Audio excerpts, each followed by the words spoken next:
ধূমপান, মদ্যপান এবং মাদক সেবন স্বাস্থ্যের পক্ষে ক্ষতিকর।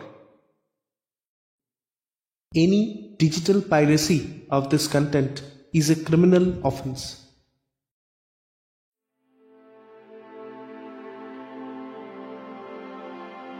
স্টোরিলাইন ইউটিউব চ্যানেল প্রেজেন্টস আজ আপনাদের জন্য সত্যজিৎ রায়ের রচনা অবলম্বনে রতন আর লক্ষ্মী।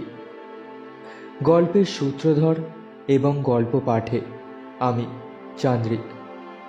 শুরু হচ্ছে সত্যজিৎ রায়ের লেখা এক ভালোবাসার গল্প, রতন আর লক্ষ্মী।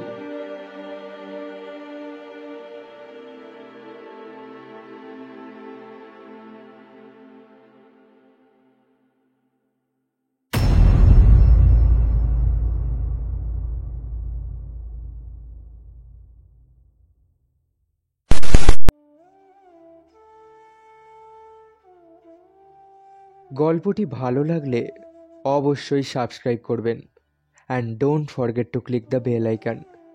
তাহলে শুরু করা যাক।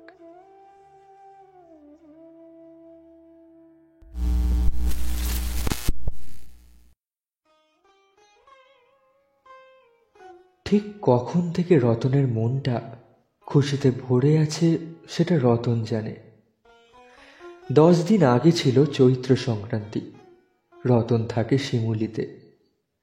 সেখান থেকে 4 ক্রোশ দূরে উজলপুরে সংক্রান্তির খুব বড় মেলা হয়। রতন গিয়েছিল সেই মেলা দেখতে। শুধু দেখতে নয়, মেলা থেকে বাঁশের বাঁশি কেনার শখও ছিল তার।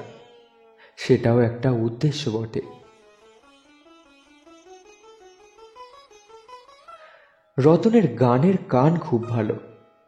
যে কোনো গান দুবার শুনলে নিজের গলায় তুলে নিতে পারে। সে বাঁশিও বাজায়, কিন্তু ভালো বাঁশি তার নেই।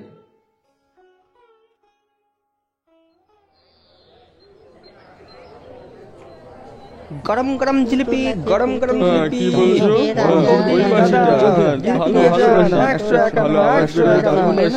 এর থেকে ভালো জিলিপি আর কোথাও পাবেন না। নিয়ে যান, নিয়ে যান। 100 টাকা না, 100 টাকা না। হ্যাঁ, ওটাও ভালো। ওটা ভালো আওয়াজ বেরোয়, নিয়ে যাও। জমজমাট মেলার এক জায়গায় নানা রকম বাজনা বিক্রি হচ্ছিল। তার মধ্যে বাঁশিও ছিল অনেক। রতন তারই কয়েকটা হাতে তুলে ফুঁ দিয়ে দেখছিল।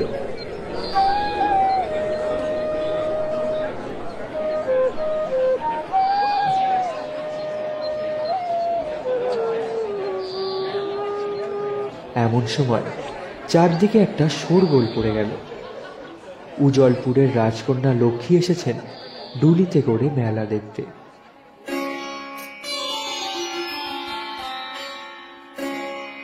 এমনিতে রাজকন্যারা রাজবাড়ির অন্তঃপুরেই বন্দী থাকে।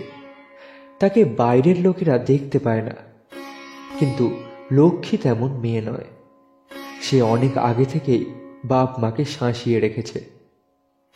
সংক্রান্তির মেলা আসছে, আমি কিন্তু তাতে যাব। ওসব পর্দা টর্দা মানতে পারবো না। লোকে আমাকে দেখলে ক্ষতি কি? তারাও মানুষ, আমিও মানুষ। আর তারা তো আমায় খেয়ে ফেলবে না। আমি ডুলিতে করে যাব। আমার কেষ্টনগরের মাটির পুতুলের খুব শখ। সেই পুতুল আমি নিজে দেখে কিনতে চাই। তোমরা না করতে পারবে না।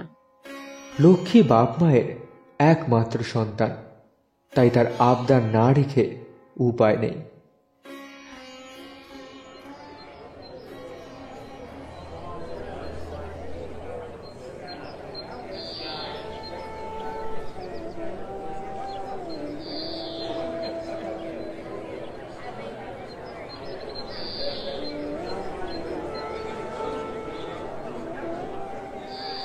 কবিতা হল, বাজনার দোকান মাটির পুতুলের দোকানের ঠিক পাশেই। রতন সবে একটা বাঁশিতে একটা মন মাতানো সুর তুলেছে। এমন সময় শোরগোল শুনে পাশ ফিরে দেখে রাজকন্যা। শুধু দেখা নয়, একেবারে চোখে চোখে দেখা। রাজকন্যার বয়স 16, রতনের 19। রতনের চেহারাটাও ভালো। সে ব্রাহ্মণ পুরুতের একমাত্র ছেলে।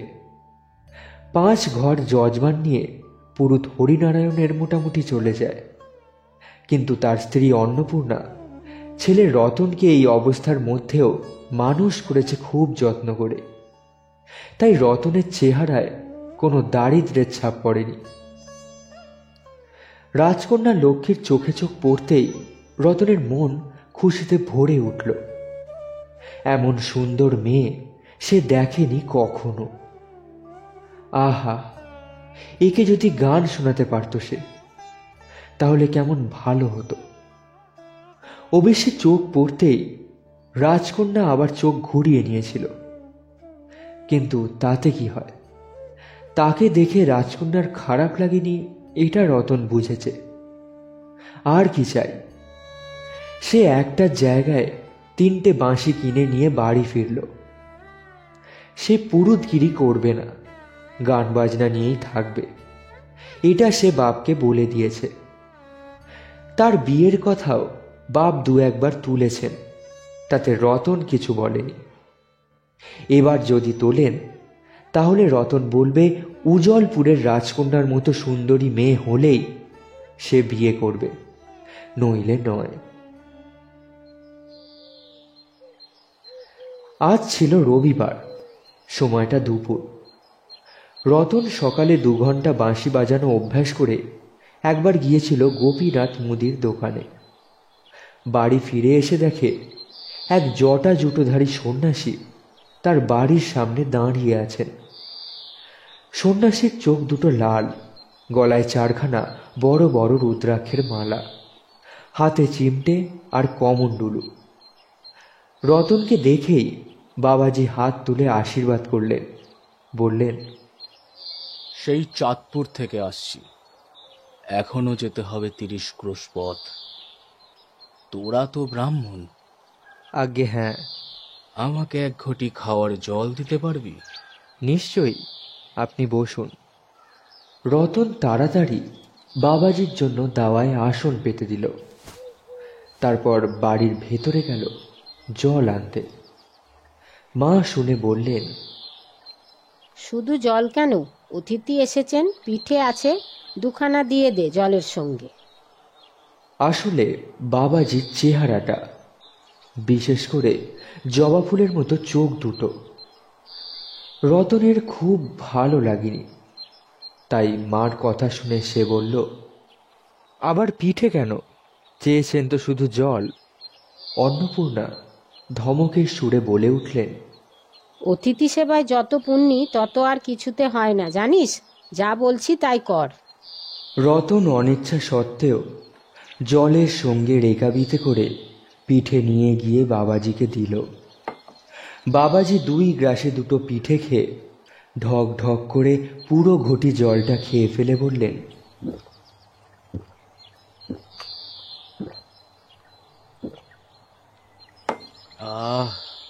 বড় তৃপ্তি হলো।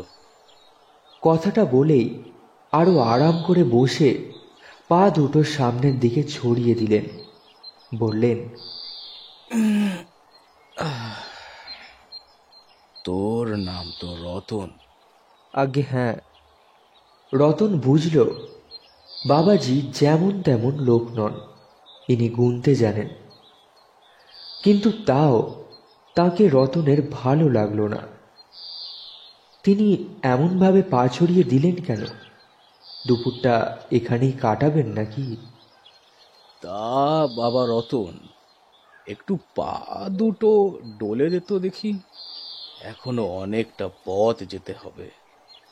রতন এটা আশা করেনি। তার কাছে অনুরোধটা একটু বাড়াবাড়ি বলে মনে হলো। সে চুপ করে দাঁড়িয়ে আছে দেখে বাবা আবার বললেন, কই, একটু পদসেবা কর, তোর পুণ্যি হবে। হা করে দাঁড়িয়ে রইলি কেন? রতনের মনটা হঠাৎ শক্ত হয়ে উঠল। ইনি যত বড়ই সাধু হন, রতন পরোয়া করে না। এই লোকটার পা সে টিপে দেবে না। এতখানি পথ হেঁটে রাজ্যের ধুলো কাদা লেগে আছে পায়। রতন মাথা নেড়ে বলল, না ঠাকুর, আমায় মাফ করবেন। আমি আমার বাবার পা টিপতে পারি, আর কারণ নয়। রতনের কথায় বাবাজি ছড়ানো পা দুটো টেনে নিলেন। রতন দেখল তার চোখ দুটো যেন আগুনের ভাঁটার মতো জ্বলে উঠল। কি বললি? আবার বলতো। রতন আবার বলল, এবার আরো স্পষ্ট করে। তার ভয় কেটে গেছে। যত বড় সাধুই হোক, কি আর করতে পারে? এ তো দুর্বাসামুনি নয় যে অভিশাপ দেবে। এবার বাবাজি জিজ্ঞেস করলেন, আমি কে জানিস? রতন চুপ। আমি তোর কি করতে পারি জানিস? তোর ভবিষ্যৎ আমার হাতের মুঠোয়। আমি বিপুলানন্দ তান্ত্রিক, আমি ত্রিকালজ্ঞ। আমার তেজে চরাচর ভস্য হয়ে যায়, আমাকে অপমান করার সাহস হলো তোর? রতন এখনো চুপ। সে এক দৃষ্টে চেয়ে রয়েছে বাবাজির দিকে, বুকে সামান্য দুরু দুরু ভাব। কি করবে তাকে বাবাজি? কি করতে পারে একটা মানুষ আর একটা মানুষকে? কিন্তু বাবাজি যে মানুষের বাড়া, সে কথা রতন জানবে কি করে? আজ অমাবস্যা, আজ সায়ান্নে তুই আর মানুষ থাকবি না, তুই হয়ে যাবি রাক্ষস। আয়তনে 3 গুণ বেড়ে যাবি তুই। সভ্য সমাজে থাকা আর চলবে না তোর। তোর খাদ্য হবে বন্য পশু। আমার পদসেবা করলে তোর মঙ্গলই হতো। তাতে যখন তোর এত আপত্তি, তখন আর একটু শিক্ষা হওয়াই দরকার। আমি আসি। বাবাজি চিমটে কমণ্ডলু নিয়ে উঠে পড়লেন। রতন পাথর। সে কি করবে বুঝতে পারছে না। হ্যাঁ, একটা পন্থা আছে, নরহরি খুড়োর কাছে যাওয়া। কিন্তু সায়ান্ন মানে কখন? সূর্য ডোবার আগে তো নয়। তার মানে সময় আছে অন্তত 3 ঘন্টা। বম ভোলেনাথ। বাবাজি চলে গেলেন। রতন তাকে বেশ কিছু দূর যেতে দিয়ে এক ছুটে গিয়ে পৌঁছল নরহরি জ্যোতিষীর বাড়ি। কি রে রত্না, এই সময় কি ব্যাপার? খুব খুব বিপদে পড়ে আপনার কাছে এসেছি নরহরি খুড়ো। বিপদ? কি বিপদ? সেটা আর খুলে বলা যাবে না। আপনি একটু গুণে যদি বলেন আমার সামনের কটা দিন কেমন যাবে। রতনের গানের গলা আর মিষ্টি স্বভাবের জন্য গায়ের সকলেই তাকে স্নেহ করে। নরহরি জ্যোতিষী এমনিতে একটু খিটখিটে মানুষ, কিন্তু রতনের দিশেহারা ভাব দেখে তার অনুরোধ ঠেলতে পারলেন না। তিনি বললেন, দাঁড়া দেখি, তোর করকোষ্ঠী আমি করেছিলাম, তাই না? আজ্ঞে হ্যাঁ। কর্কট রাশি, কৃষ্ণপক্ষ। নরহরি জ্যোতিষী কাগজে কিছুক্ষণ আঁকিবুকি কাটলেন। তারপর হঠাৎ ভয়ানক গম্ভীর হয়ে রতনের দিকে চেয়ে বললেন, এই যে মহা সংকট, তোর উপর তো শনি দৃষ্টি পড়েছে দেখছি। সামনের কটা দিন তো ঘোর দুর্বিপাকের সময় রে রতন। কিন্তু তারপরে? ধরা গলায় জিজ্ঞেস করল রতন। নরহরি জ্যোতিষী আবার নকশার দিকে চেয়ে কিছুক্ষণ ভ্রুকুটি করে রইলেন। তারপর তার ঠোঁটের কোণে হাসি দেখা দিল। বাবা বাবা বাবা বাবা, সব মেঘ কেটে যাবে। শনি সরে গিয়ে বৃহস্পতি উঠবে তুঙ্গে। তোর কষ্ট থাকবে না, অভাব থাকবে না, কিচ্ছু থাকবে না। কিন্তু সেটা কদিন পরে নরহরি খুড়ো? বেশি দিন নয়, বেশি দিন নয়, এই 1 পক্ষকাল। আজ অমাবস্যা, পূর্ণিমায় দেখবি সব মেঘ কেটে গেছে। বুঝেছিস?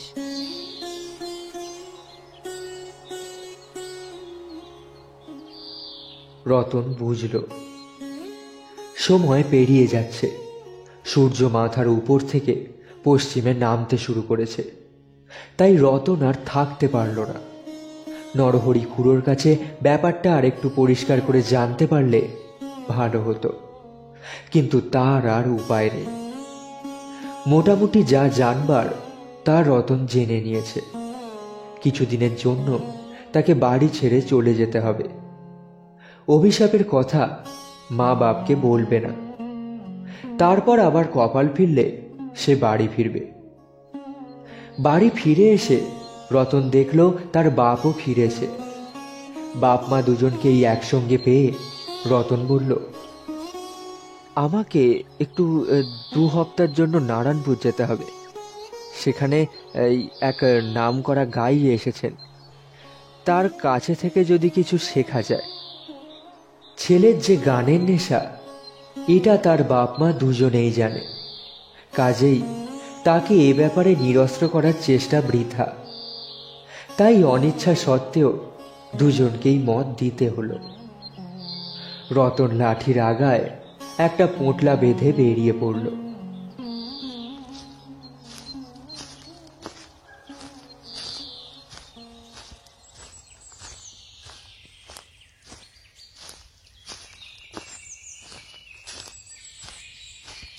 গাঁয়ের পশ্চিম প্রান্তে ঝলসির বন, সেটা পেরোলেই দিগনগর।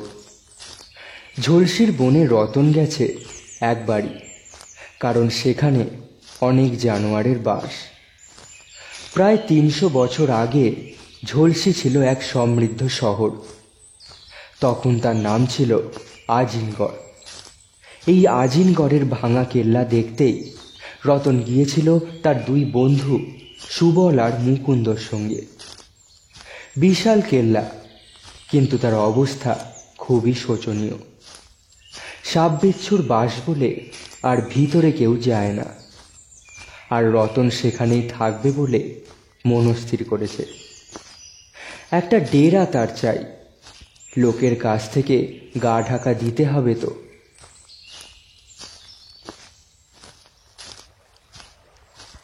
রতন বনের ধারে গিয়ে একটা ছোট নদী থেকে আঁজলা করে জল নিয়ে খেলো। অনেকখানি পথ, বেশ জল পিপাসা পেয়েছিল। এখনো সূর্য ডুবতে 1 ঘন্টা দেরি।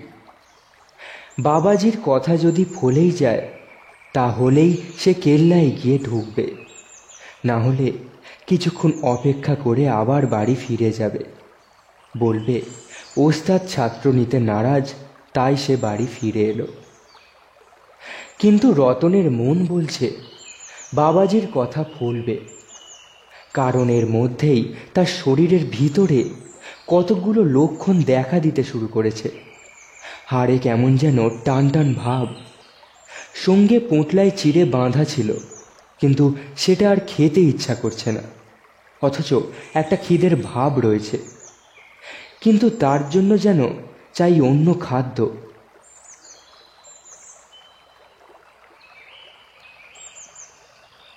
বনের মধ্যে ক্রমে অন্ধকার হয়ে আসছে। সূর্য এখন দূরের গাছপালার ঠিক মাথার উপর নেমে এসেছে।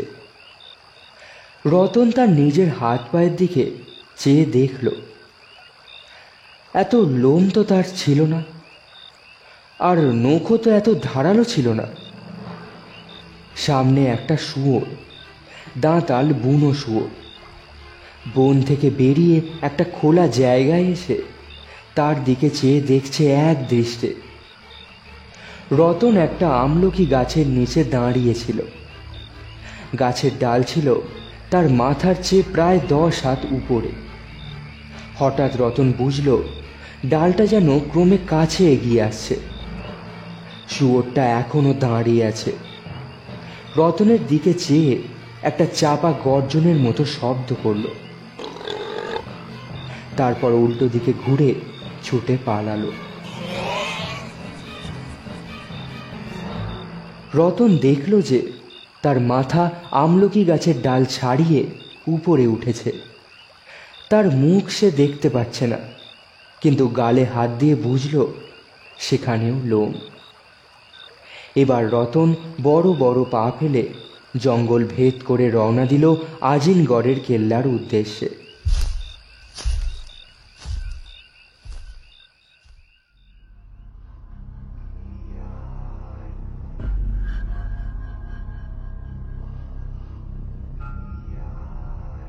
আজিমগড়ের কেল্লায় যে একটা রাক্ষস এসে বাস করছে সে খবর শিমুলির লোকে শুনেছে রামদাস কাঠুরের কাছ থেকে। রামদাস কাঠ কাটতে গিয়েছিল ঝলসির বনে। দিনের আলো থাকতে থাকতেই গিয়েছিল যাতে বাঘের খপ্পরে না পড়তে হয়। কেল্লার কাছাকাছি এসে একটা 12 হাত উঁচু দুপেয়ে প্রাণী দেখতে পেয়ে সে চম্পট দেয়। প্রাণীটার সর্বাঙ্গে লোম, হাত পায়ের নখ বড় বড়, দুপাশের দাঁতগুলো জানোয়ারের মতো ছুঁচালো আর বড়, চোখ দুটো লাল, আর মাথা ভর্তি জট পাকানো চুল। রামদাস এই বর্ণনা দেওয়ার পর থেকে ঝলসির বনের ধারে কাছে আর কেউ যায় না। এই দানবের ভয়ে সারা শিমুলি গাঁ কাঁপতে শুরু করেছে। যদিও এটাও ঠিক যে মানুষের কোনো অনিষ্ট এই রাক্ষস এখনো অবধি করেনি।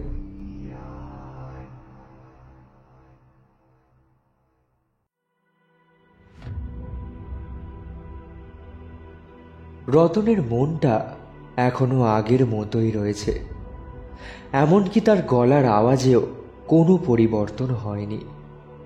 কেবল তার চেহারা আর খিদেটা গেছে বদলে।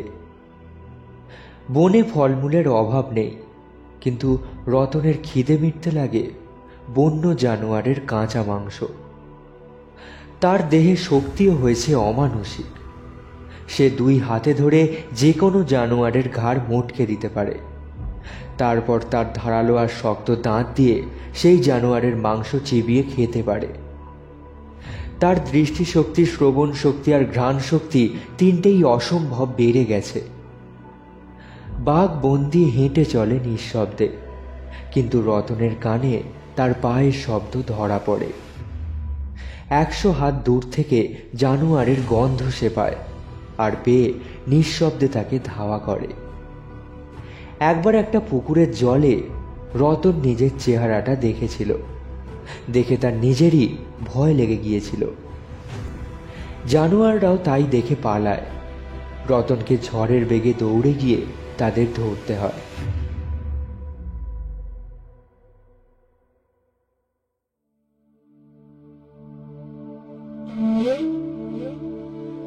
রাত্রে খাওয়া দাওয়ার পর একা ভাঙা কেল্লায় বসে তার সবচেয়ে যার কথাটা বেশি মনে হয় সে হলো উজলপুরের রাজকন্যা লক্ষ্মী। সংক্রান্তির মেলায় দেখা তার মুখের সেই হাসির কথা ভেবেই রতনের গলায় গান এসে পড়ে। আর সে আশ্চর্য হয়ে দেখে যে রাক্ষস হয়েও তার গানের গলা নষ্ট হয়নি। কিন্তু তা হলে কি হবে? সে জানে যে সে আর কোনো দিনও রাজকন্যার কাছেও যেতে পারবে না, মানুষ হয়েও না। গরিব ব্রাহ্মণের ছেলে হয়ে রাজকন্যার কথা ভেবে কি লাভ? তার জন্য কত রাজপুত্র রয়েছে, তাদের একটার সঙ্গে তার বিয়ে হয়ে যাবে আর কিছু দিনের মধ্যেই। তখনই আবার তার নরহরি খুড়োর কথাটা মনে পড়ে। তার কপাল যে ফিরবে সেটা কোন দিকে? হঠাৎ কি সে বড়লোক হয়ে উঠবে, যাতে তার আর কোনো অভাব থাকবে না? রাজরাজরা তো সে আর হতে পারবে না। তাহলে নরহরি খুড়োর কথার মানেটা কি? খুড়োর তো বয়স হয়েছে অনেক, তার গণনায় ভুল হয়নি তো?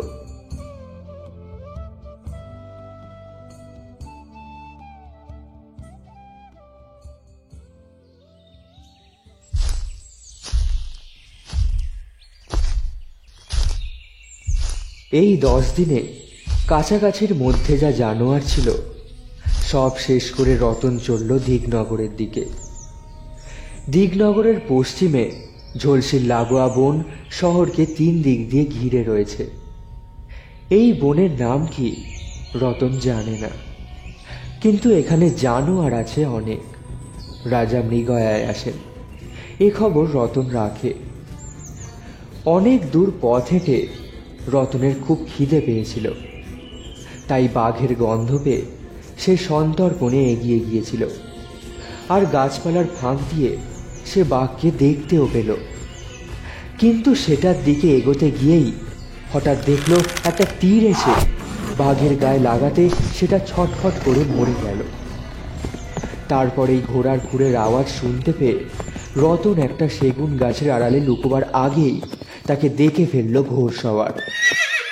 পোশাক দেখেই বোঝা যায় সে রাজপুত্র, মৃগয়ায় বেরিয়েছে। এদিকে রাজপুত্র এমন বিশাল এক রাক্ষসের সামনে পড়ে থতমত। যদিও রতন দেখে আশ্চর্য হলো যে রাজপুত্র ডরায়নি।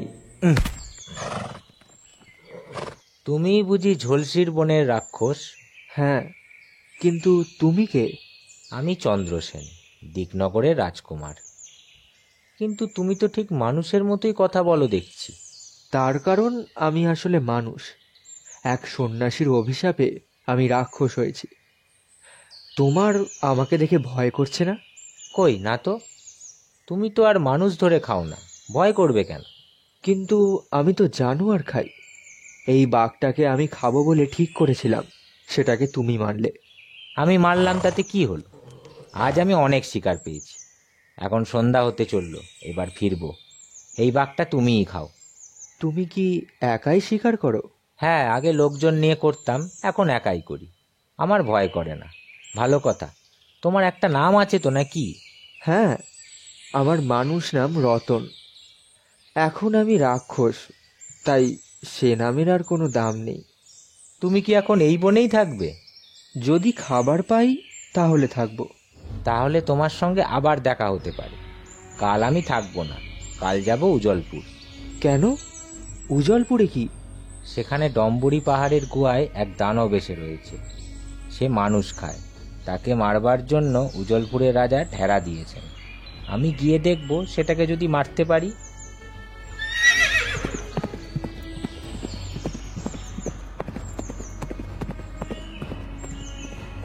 চন্দ্রসেন বিদায় নিয়ে চলে গেল। রতনের খুব ভালো লাগলো রাজকুমারকে। কিন্তু উজলপুরে দানবের ব্যাপারটা শুনে রতন যেন কেমন অন্যমনস্ক হয়ে পড়ল। মানুষ খেকো দানব। চন্দ্রসেন যাবে তাকে মারতে, পারবে তো?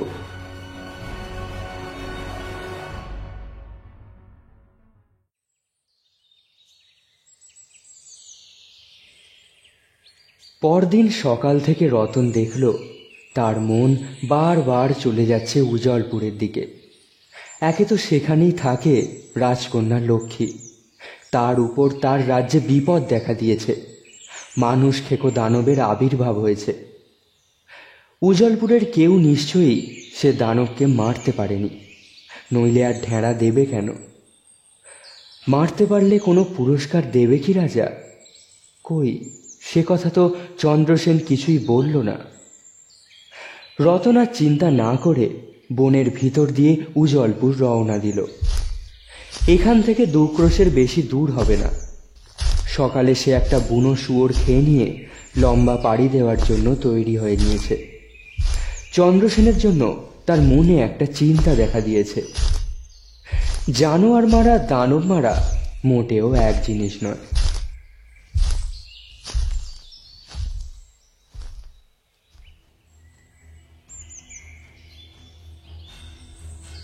আধ ঘন্টার মধ্যেই রতন ডম্বরি পাহাড়ের কাছে পৌঁছে গেল। পাহাড়ের চারিদিকে ঘিরে আছে ঘন বন। সেই বন ধরে এগিয়ে গিয়ে পাহাড়ের গায়ে এক জায়গায় একটা প্রকাণ্ড গুহা দেখতে পেল রতন। এটাই কি দানবের গুহা? হ্যাঁ, এটাই। কারণ তার প্রখর দৃষ্টিশক্তির জোরে সে দেখতে পেয়েছে যে গুহাটার বাইরে ছড়িয়ে পড়ে আছে অনেক মানুষের হাড়। রতন একটা বটগাছের আড়ালে দাঁড়িয়ে অপেক্ষা করতে লাগলো। কিছুক্ষণের মধ্যেই তার কান তাকে বলল যে ঘোড়ার খুরের শব্দ এগিয়ে আসছে। হ্যাঁ, ঠিকই শুনেছে রতন। একটা ঘোড়া নয়, অনেক ঘোড়া। তবে একটা ছাড়া আর সবগুলোই একটা জায়গাতে এসে থেমে গেল। তাদের পিঠে রয়েছে বল্লমধারী সৈন্য, আর যে ঘোড়াটা পাহাড়ের দিকে এগিয়ে চলল তার পিঠে আছে রাজকুমার চন্দ্রসেন। রাজকুমার নির্ভয়ে পাহাড়ের গা দিয়ে উঠে গেল দানবের গুহা লক্ষ্য করে। গুহার মুখে এসে ঘোড়া থামালো সে। এবার সেনারা দামামা বাজিয়ে জানান দিল যে রাজকুমার উপস্থিত। এই শব্দেই দানবের বাইরে বেরোনো উচিত। এবার তার রাজকুমারের সঙ্গে মোকাবিলা করতে হবে। রতনকে আর অপেক্ষা করতে হলো না। দামামা বাজানোর প্রায় সঙ্গে সঙ্গেই একটা বিকট হুঙ্কার দিয়ে দানব এক লাফে গুহা থেকে বাইরে বেরিয়ে এলো। তার পায়ের চাপে কিছু বড় পাথর পাহাড়ের গা বেয়ে নিচের দিকে গড়িয়ে এলো সশব্দে। দানব যে কতটা বড় সেটা ঘোড়ার পিঠে রাজকুমারের পাশে তাকে দেখে বোঝা গেল। রতন প্রমাদ গুনল। চন্দ্রসেন বিদ্যুৎ বেগে তীর ছুটতে আরম্ভ করেছে দানবের দিকে, কিন্তু সে তীর দানবের পুরু চামড়া ভেদ করতে না পেরে চতুর্দিকে ছিটকে পড়ছে। দানব যেন এটা উপভোগী করছে এমন ভাব করে কিছুক্ষণ বুক চিতিয়ে দাঁড়িয়ে রইল। তারপর আর একটা হুঙ্কার দিয়ে সে ঘোড়ার পিঠে চন্দ্রসেনের উপর ঝাঁপিয়ে পড়ল। ঠিক এই মুহূর্তেই রতন বুঝল যে তার আর চুপ করে থাকা চলে না। সে বট গাছের পাশ থেকে বেরিয়ে কয়েকটা বিশাল লাফ দিয়ে পাহাড় বেয়ে পৌঁছে গেল দানবের পাশে। দানব তখন দু হাত দিয়ে ঘোড়া সমেত চন্দ্রসেনকে জাপটে ধরেছে। চন্দ্রসেনও ছটফট করছে এই নাগ পাশ থেকে মুক্তি পাওয়ার জন্য। এমন সময় এই নতুন প্রতিদ্বন্দ্বীকে দেখতে পেয়ে দানব হঠাৎ হতভম্ব হয়ে ঘোড়াকে ছেড়ে দিল। তারপরেই সে ধেয়ে এলো রতনের দিকে। কিন্তু রতনের খাদ্য বন্য পশু আর দানবের খাদ্য মানুষ। দানব এই রাক্ষসের সঙ্গে পারবে কেন? দানবকে দু হাতে জাপটে নিয়ে তাকে মাথার উপর তুলে রতন প্রথম বুঝল তার নিজের শরীরে কত শক্তি হয়েছে। সেই অবস্থা থেকে সে পাহাড়ের গায়ে একটা প্রকাণ্ড পাথরের উপর দানবকে আছড়ে ফেলল। দানবের জানও কম করা নয়, সে সেই অবস্থা থেকে দাঁড়িয়ে উঠে আবার রতনের দিকে ধেয়ে এলো। রতন আবার তাকে দুহাতে জড়িয়ে এবার আর ছুঁড়ে না ফেলে শুধু চাপের জোরে তাকে শেষ করার চেষ্টা করল। সে চাপ যেন সহস্র অজগরের চাপ। দানব হাত পা ছুটতে চেষ্টা করেও পারল না। তার চোখ ঠিকরে বেরিয়ে আসছে, তার মুখ হাঁ করে জিভ বেরিয়ে গেছে, আর সেই মুখের মধ্যে দিয়ে রতনের চাপের চোটে দানবের শেষ নিঃশ্বাস বেরিয়ে এলো। এবার রতন হাত আলগা দিতেই দানবের নিষ্প্রাণ দেহ পাহাড়ের গা দিয়ে গড়িয়ে একেবারে নিচে গিয়ে পড়ল। এমন সময় কোলাহল শোনা গেল, সৈন্যদের কোলাহল। উজলপুরেও ঝলসির বনের রাক্ষসের খবর পৌঁছে গিয়েছিল। এখন সেই রাক্ষস এখানে হাজির দেখে 100 সেনা তাদের বল্ল মুচিয়ে ধেয়ে এলো রতনের দিকে। এইবার দুটো ব্যাপার ঘটল। রতন কোনো রকম আক্রোশ দেখালো না, সে চুপ করে দাঁড়িয়ে রইল গুহার সামনে। আর চন্দ্রসেন সৈন্যদের দিকে হাত তুলে বলল, এ রাক্ষসী হোক আর যাই হোক, এ আমার প্রাণ বাঁচিয়েছে, আর দানবের সংহার এই করেছে। আমার দ্বারা এ কাজ হতো না, কাজেই একে তোমরা রাজপ্রাসাদে নিয়ে যাও, দেখো যেন কোনো অনিষ্ট না হয়। রতনকে নিয়ে সৈন্যদের কোনো বেগই পেতে হলো না। তারা তাকে নিয়ে রাজপ্রাসাদের দিকে চলল, আর রতনও সে ব্যাপারে কোনো আপত্তি করল না।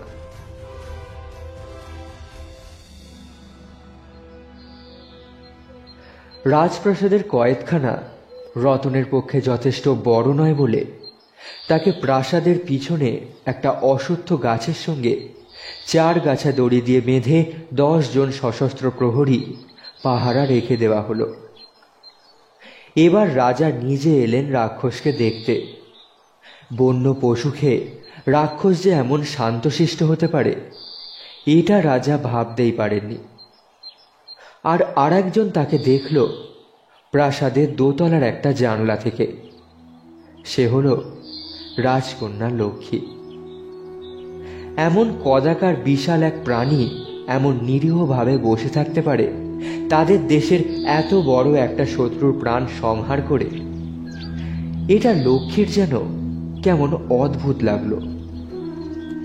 এ কি সত্যিই রাক্ষস না অন্য কিছু?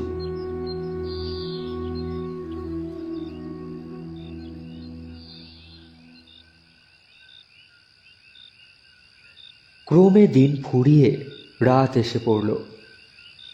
রতন এতই নির্জীব হয়ে পড়েছিল যে পেয়াদারা তাদের কাজে একটু একটু ঢিলে দিয়ে কেউ কেউ ঘুমিয়েই পড়েছিল। রতনের তাতে তাপ উত্তাপ নেই। সে শুধু একজনের মন পাবার আশায় বসে আছে। এমন চেহারা নিয়ে যদিও সে আশা দুরাশা, কিন্তু রতন তবুও হাল ছাড়তে পারে না। আকাশে চাঁদ দেখে রাজবাড়ির বাগান থেকে ফুলের গন্ধ পেয়ে রতনের মনে একটা উদাস ভাব এলো। চারিদিক নিঝুম হয়ে আছে। তার মধ্যেই রতনের মাথায় একটা গানের কলি এলো। তারপরেই সেই গান তার গলা দিয়ে বেরিয়ে এলো।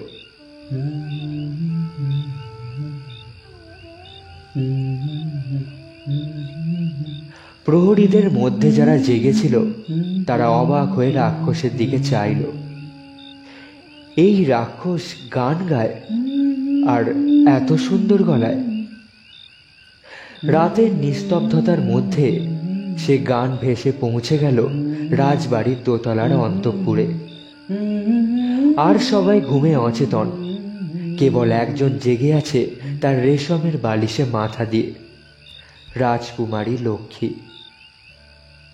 গানের কলি তার কানে যেতেই লক্ষ্মী চমকে উঠে মোহিত হয়ে গেল। এই সুরই তো সেই ছেলেটি বাঁশিতে বাজিয়েছিল সংক্রান্তির মেলায়। এটা কি করে হয়? তারপর রাজকন্যার মনে পড়ল ঘোষণার কথা। উজলপুরের রাজার ঘোষণা দেশে দেশে ছড়িয়ে দেওয়া হয়েছে এই কদিনের মধ্যে। যে এই দানবকে মারতে পারবে সে পাবে অর্ধেক রাজত্ব, আর সেই সঙ্গে রাজকন্যাকে। এই রাক্ষসী তো সেই দানবকে মেরেছে। এ কি সত্যিই রাক্ষস? এদিকে রতন গান গেয়েই চলেছে। রাজকন্যা লক্ষ্মীর চোখে ঘুম নেই। তার মাথায় অদ্ভুত সব চিন্তা এসে জড়ো হয়েছে। কাল সকালে সে বাবার সঙ্গে দেখা করবে। তার মন বলছে না, এখনো কিছু বলছে না তার মন, কিন্তু তার মাথার মধ্যে সব গন্ডগোল হয়ে গেছে। সে এই রহস্যের কোনো কিনারা করতে পারছে না। শেষ পর্যন্ত লক্ষ্মীর চোখে ঘুম এলো, আর ঘুমিয়ে সে স্বপ্ন দেখল সেই রাক্ষস তাকে বলছে, তুমি হ্যাঁ বললেই আমার এ দশা শেষ হবে, তাছাড়া আমার মুক্তি নেই।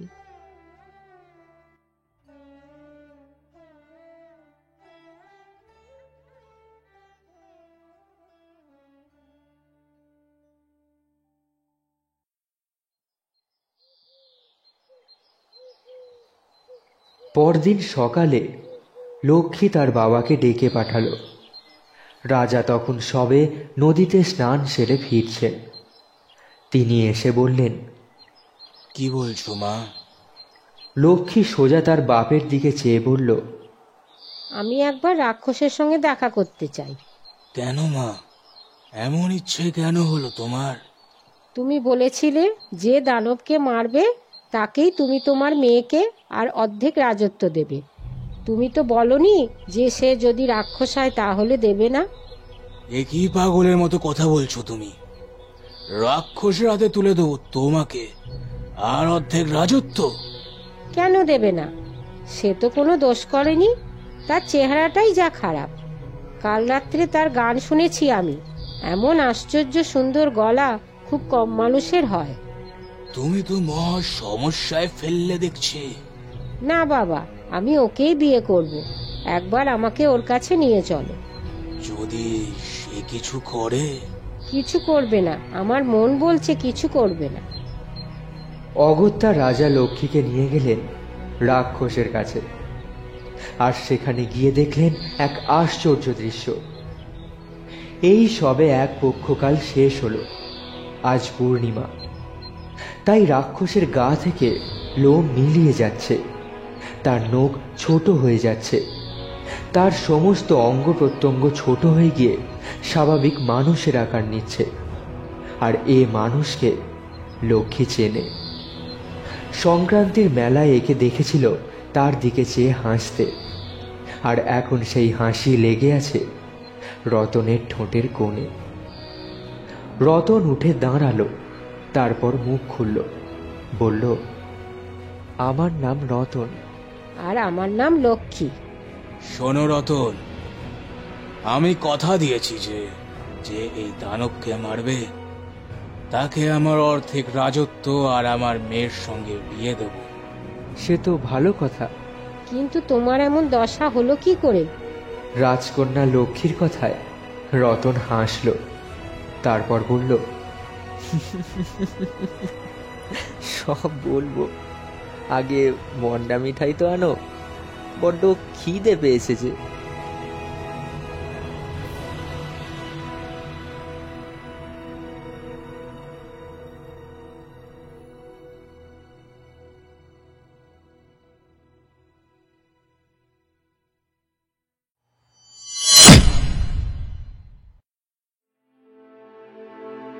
শেষ হলো সত্যজিৎ রায়ের রচনা অবলম্বনে রতন আর লক্ষ্মী। গল্প পাঠ রতন এবং নরহরির চরিত্রে চান্দ্রিক দেব, রাজা এবং সাধুর চরিত্রে সুদেব চক্রবর্তী, চন্দ্রসেন রোহন শর্মা, রতনের মা এবং লক্ষ্মীর চরিত্রে মহুয়া দে, ধ্বনি পরিকল্পনায় স্নেহাদ্র শর্মা, পরিচালনায় চান্দ্রিক দে। আবার পরের সপ্তাহে দেখা হবে আরও একটি রোমাঞ্চকর গল্প নিয়ে।